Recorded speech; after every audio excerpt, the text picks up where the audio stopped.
एक महत्त्वाची बातमी आहे। पावसाळ्यामध्ये उगवणारी छत्री म्हणत संजय राऊतांनी उपमुख्यमंत्री फडणवीसांना डिवचण्याचा प्रयत्न केला आहे। तसंच फडणवीसांना नेतृत्वाची चांगली संधी मिळाली होती, मात्र त्यांनी महाराष्ट्र कलंकित केला असा हल्लाबोलही राऊतांनी केला आहे।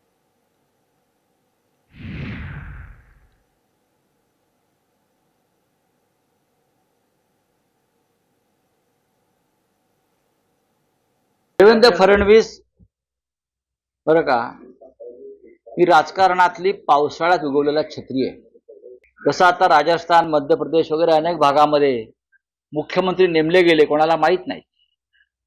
तसंच त्या काळामध्ये देवेंद्र फडणवीस यांना मुख्यमंत्रीपदी अनेक अनुभवी नेत्यांना डावलून केल्यामुळे देवेंद्र फडणवीस महाराष्ट्राला माहीत झाले। आणि जी घाण आहे फडणवीस आणि त्यांच्या लोकांनी निर्माण केलेली, ती आम्हाला स्वच्छ करावी लागेल।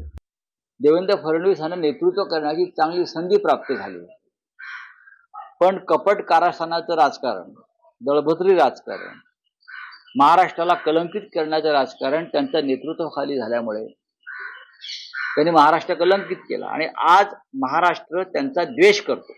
या राज्याची जनता, या राज्याची बहुसंख्य जनता देवेंद्र फडणवीस यांना खलनायक मानते, त्याला जबाबदार ते स्वतः।